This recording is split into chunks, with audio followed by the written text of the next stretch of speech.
Ang feng shui, isang sinaunang Chinese na sining patungkol sa pag-aayos ng espasyo, ay nagbibigay gabay sa kung papaanong simpleng binabago nito ang paraan kung papaano panghawakan ang iyong bag o handbag. Ito ay sinasabing nakakatulong para mapaganda ang iyong pinansyal na sitwasyon at pangkalahatang well-being. Sa video na ito, aking ipapakita paano babaguhin ito na mula sa bag na walang-wala ay maging magnet ito ng kasaganahan sa mga simple at madaling pagbabago na ito sa iyong bag. Ikaw ay aakit ng mas marami pang kasaganahan sa iyong pang-araw-araw na buhay. Kung ngayon ka pa lang sa channel na ito, huwag kalimutang i-like at i-share ang video na ito. Mag-subscribe ka na din. I-click ang bell at all para lagi kang updated sa mga pinakabago kong mga pampaswerte videos.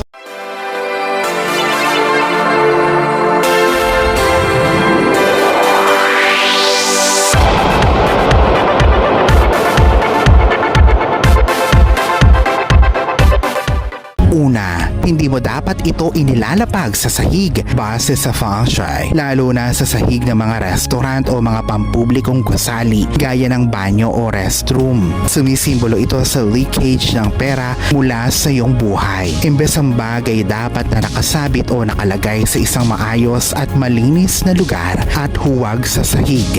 Pangalawa, ang laman ng bagay dapat na refleksyon ng kaayusan at respeto para sa pera. Iwasan ang pagdami ng mga ito gaya ng mga lumang resibo, chewing gum at gamit na tissue. Imbes, panatilihin na ang iyong bagay organized at ito ay may separate compartments na lagay ng mga barya at ATM cards. Pangatlo, iwasan ang basta na lang paghahagis ng barya o pera sa iyong bag. Ito ay nagpapakita ng hindi pagrespeto sa pera. Maglagay ng isang espesyal na lagayan para lamang sa mga barya para ito ay madaling makuha o maging mas maayos. Pang-apat, ang mga essential o mahahalagang bagay ay dapat na madaling makuha gaya ng mga safety clip, dental floss, ball pen, susi at iba pa. Ito ang mga nakakatulong sa iyong mapanatili kang kalmado at organized sa mga hindi inaasahang sitwasyon. Panglima, maglagay ng mga pampaswerte gaya ng 3 tuyong dahon ng laurel, asin sa pulang pouch at iba pang lucky charm na mayroon ka. Mamili ng isa sa mga ito.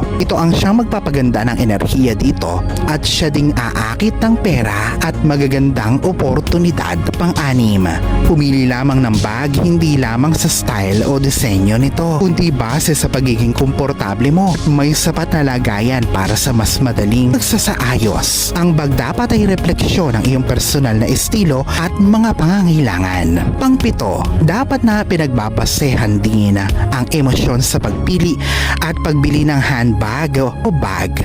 Ang bag na pinili mo base sa iyong emosyon ay magdadala ng malakas na positibong enerhiya, parang siyang nagdadagdag ng kakayanang umakit ito ng pera at abundance. Pangwalo, piliin ang mga kulay ng bag base sa iyong birth element. Para dito ay nag-iwan ako ng link ng video sa description box o comment section upang malaman mo kung papaano ito gawin. Ang iyong handbag ay hindi lamang isang kompanyon sa bawat hakbang sa buhay na gagawin mo. Ito rin ay isang powerful tool para sa pag-akit ng abundance kung ito ay bibigyan mo ng sapat na atensyon at pangangalaga. Sa pagsunod sa mga feng shui tip na ito ay kaya mong baguhin ang iyong bag mula sa walang-wala papunta sa pagiging source o pinagmumula ng positibong enerhiya na umaakit ng positibong pinansyal na mga oportunidad sa pang-araw-araw. Itrato ang iyong bag